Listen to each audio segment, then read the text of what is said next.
दुनिया में कुछ एग्जाम ऐसे हैं जो सिर्फ नॉलेज नहीं बल्कि पेशेंस, डेडिकेशन, मेंटल स्ट्रेंथ और कंसिस्टेंसी भी टेस्ट करते हैं। कुछ एग्जाम्स में पास परसेंटेज इतना कम होता है कि हजारों लाखों स्टूडेंट्स में से सिर्फ कुछ ही स्टूडेंट्स पास हो पाते हैं। आज की इस वीडियो में हम जानेंगे दुनिया के टॉप 5 टफेस्ट एग्जाम के बारे में और इस वीडियो के एंड तक आपको पता चलेगा कि क्या इंडिया का यूपीएससी सच में दुनिया का सबसे टफ एग्जाम है या नहीं। इसलिए वीडियो को एंड तक जरूर देखिएगा। तो चलिए काउंटडाउन शुरू करते हैं। नंबर 5 पर आता है CFA यानी चार्टर्ड फाइनेंशियल एनालिस्ट। ये एग्जाम फाइनेंस और इन्वेस्टमेंट इंडस्ट्री का एक गोल्ड स्टैंडर्ड माना जाता है। अगर किसी को इन्वेस्टमेंट बैंकिंग, पोर्टफोलियो मैनेजमेंट या फाइनेंशियल एनालिसिस में करियर बनाना है तो CFA उसके लिए बहुत वैल्यूएबल क्वालिफिकेशन है। लेकिन प्रॉब्लम ये है कि CFA क्लियर करना बिल्कुल आसान नहीं है। कैंडिडेट्स को 3 अलग अलग लेवल पास करने होते हैं। हर लेवल में फाइनेंस, इकोनॉमिक्स, अकाउंटिंग, एथिक्स और इन्वेस्टमेंट मैनेजमेंट के डिफिकल्ट कॉन्सेप्ट्स पूछे जाते हैं। ये एग्जाम इतना टफ होता है कि बहुतों में से कुछ कैंडिडेट्स लेवल 1 क्लियर कर लेते हैं लेकिन लेवल 2 और लेवल 3 में स्ट्रगल करते हैं। इसी वजह से CFA को दुनिया के टफेस्ट प्रोफेशनल एग्जाम्स में से एक माना जाता है।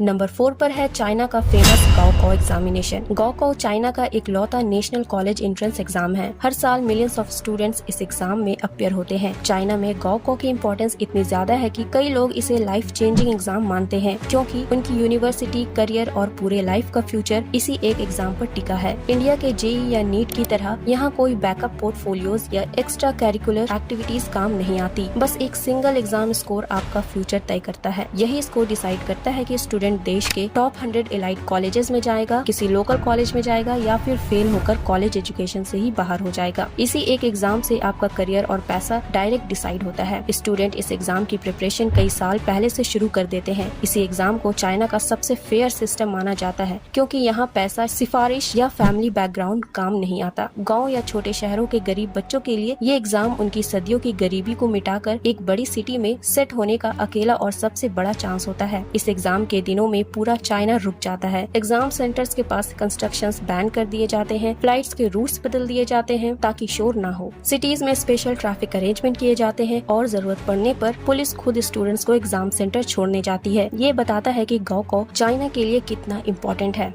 नंबर 3 पर है ऑल सोल एग्जामिनेशन। इसे प्राइज फेलोशिप एग्जाम भी कहते हैं। इसे दुनिया का सबसे मुश्किल और प्रेस्टिजियस एग्जाम्स में से एक माना जाता है। ये एग्जाम ऑक्सफोर्ड यूनिवर्सिटी के ऑल सोल्स कॉलेज कंडक्ट करता है। इसका मेन मकसद हर साल पूरे पूल में से सिर्फ 2 सबसे बेहतरीन कैंडिडेट्स को चुनना होता है। सिलेक्टेड फेलोज को 7 साल की फंडेड फेलोशिप मिलती है। ये एग्जाम हर किसी के लिए नहीं है। इसमें बैठने के लिए काफी स्ट्रिक्ट रूल है, जैसे कि आपने ऑक्सफोर्ड यूनिवर्सिटी से अपना अंडर ग्रेजुएट कम्प्लीट किया हो या आप ऑक्सफोर्ड में एक रजिस्टर्ड पोस्ट ग्रेजुएट स्टूडेंट हो और आपकी ग्रेजुएशन को 3 साल से ज्यादा का समय नहीं हुआ होना चाहिए। इस एग्जाम में टोटल 4 पेपर्स होते हैं और हर पेपर 3 घंटे का होता है। ये टेस्ट पूरे 2 दिनों तक चलता है। यहाँ सिर्फ फैक्ट्स याद होना इनफ नहीं है। कैंडिडेट्स को डीप थिंकिंग, क्रिटिकल एनालिसिस और ओरिजिनल आइडियाज दिखाने होते हैं। इसी वजह से बहुत से इंटेलिजेंट स्टूडेंट्स भी इस एग्जाम को एक्सट्रीमली डिफिकल्ट मानते हैं।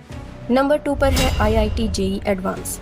इंडिया के इंजीनियरिंग एस्पिरेंट्स के लिए इस एग्जाम को क्रैक करना किसी ड्रीम से कम नहीं होता। सबसे पहले कैंडिडेट्स को JEE मेंस क्वालिफाई करना पड़ता है, उसके बाद ही वो JEE एडवांस के लिए एलिजिबल होते हैं। इसका सिलेक्शन रेट बहुत कम होता है और क्वेश्चंस का लेवल बहुत ज्यादा कॉन्सेप्चुअल होता है। ये एग्जाम सिर्फ आपकी मेमोरी नहीं बल्कि आपका पेशेंस, एनालिटिकल थिंकिंग और टाइम मैनेजमेंट टेस्ट करता है। हर साल लगभग 12 से 14 लाख स्टूडेंट्स JEE मेंस का एग्जाम देते हैं। इन लाखों स्टूडेंट्स में से सिर्फ टॉप 2.5 लाख क्वालिफायर्स ही JEE एडवांस देने के लिए एलिजिबल होते हैं और इनमें से भी IITs में सीट पाने का ओवरऑल सिलेक्शन रेट 1% से भी कम होता है, जो इसे हार्वर्ड या MIT से भी ज्यादा कॉम्पिटिटिव बनाता है। एक गलत जवाब आपके स्कोर को काफी नीचे गिरा देता है, इसीलिए रिस्क मैनेजमेंट बहुत जरूरी है। JEE एडवांस में एक ही दिन में 3-3 घंटे के 2 कंपलसरी पेपर देने होते हैं, टोटल 6 घंटे, जो आपको फिजिकली और मेंटली थका देता है। और तो और आप JEE एडवांस को अपनी लाइफ में सिर्फ 2 बार कंसेक्यूटिव ईयर्स में ही दे सकते हैं, जिससे परफॉर्म करने का प्रेशर और बढ़ जाता है और हार्ड वर्क के बाद भी सक्सेस गारंटीड नहीं होती। इसी वजह से JEE एडवांस्ड को दुनिया के टफेस्ट इंजीनियरिंग एंट्रेंस एग्जाम में से एक माना जाता है।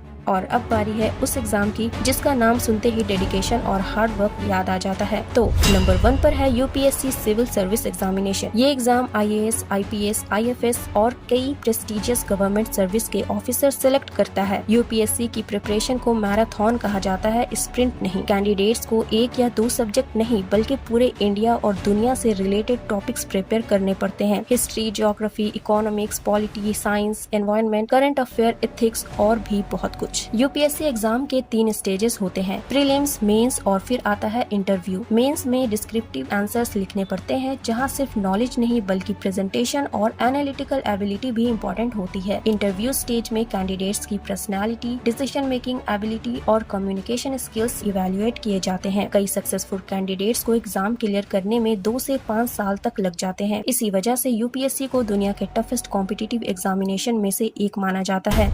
तो दोस्तों, ये थे दुनिया के टॉप 5 टफेस्ट एग्जाम्स। आपके हिसाब से सबसे डिफिकल्ट एग्जाम कौन सा है और क्या आप भी किसी कॉम्पिटिटिव एग्जाम के लिए प्रिपेयर कर रहे हैं? कमेंट सेक्शन में जरूर बताइएगा। अगर वीडियो पसंद आई हो तो लाइक कीजिए, शेयर कीजिए और चैनल को सब्सक्राइब कर लीजिए। मिलते हैं नेक्स्ट वीडियो में एक और इंटरेस्टिंग टॉपिक के साथ। बाय।